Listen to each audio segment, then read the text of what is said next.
Space, the final frontier. Welcome to Film Bite. This week, William Shatner went to space. With this in mind, I'm going to ask Professor John Cook from Glasgow Caledonian about Star Trek.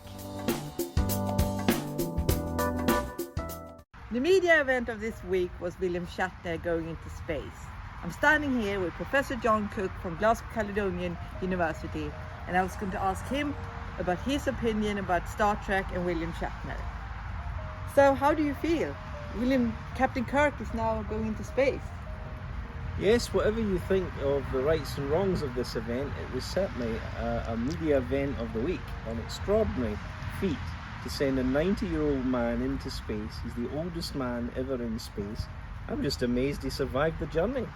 And why do you think Jeff Bezos decided to send Captain Kirk into space? Well, I think a lot of this stems back to the huge cultural influence of Star Trek and the fact that a generation, Bezos' generation, grew up watching all these fictional representations of people going into space and colonizing the stars and exploring the universe. And that's what's underlying a lot of these billionaires' attempts to launch space rockets and go into space themselves. And you were mentioning growing up in the 60s. Why was Star Trek so important in the 60s? Star Trek was hugely important when it came out in the 1960s. It was a time when America in particular was torn apart by race riots, the battle for civil rights, the Vietnam War was also raging. And the vision of Star Trek was optimistic, it was utopian. It was the idea that instead of humanity descending backwards, that instead humanity would go forwards and into the stars. And that was hugely optimistic for the time and gave a lot of people, particularly those of colour, a lot of hope. It's interesting there you mentioned civil rights. Star Trek has been very prominent in showing women, ethnic minorities an important role. How do you think this has influenced and changed perhaps the views of the general public? Well, I'll tell you this, Martin Luther King, the famous civil rights campaigner, once took the actress Nichelle Nichols, who played Lieutenant Uhura, the black communications officer on Star Trek. He once told her that to stay on the series because she was thinking of leaving. But he told her that in fact it was so important that a black person was on the bridge in the commanding position of the Starship Enterprise, and that therefore she should continue in the role, and that's what she did. And why do you think Star Trek is still so loved now? Well, Star Trek's had this huge cultural influence.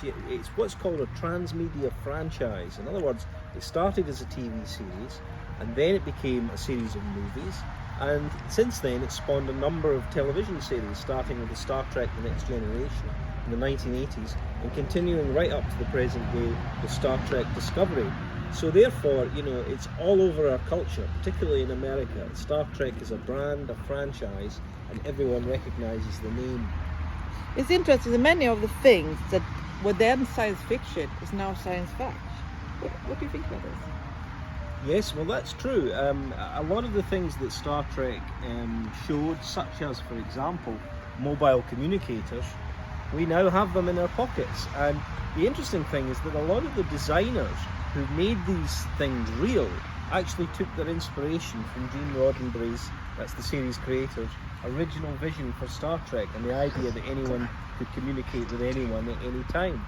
And there's even some more exotic issues, like there's current experiments going on to try and create warp drive, for example, which would allow humans to move quickly across the universe. All of that's influenced by Star Trek.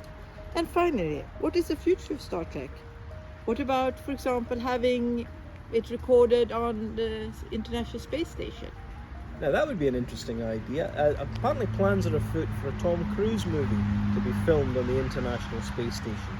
So we would have real actors performing the roles, the fictional roles, in space. And so in that sense, William Shatner's an inspiration.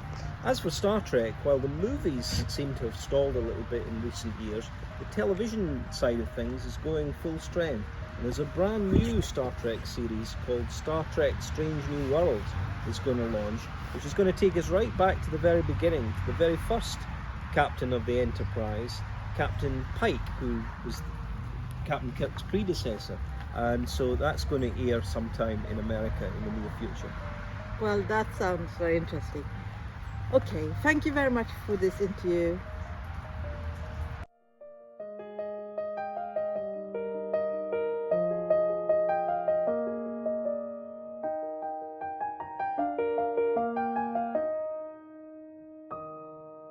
Thanks for watching. Join us next week when we're going to continue our journey into film and television. See you then.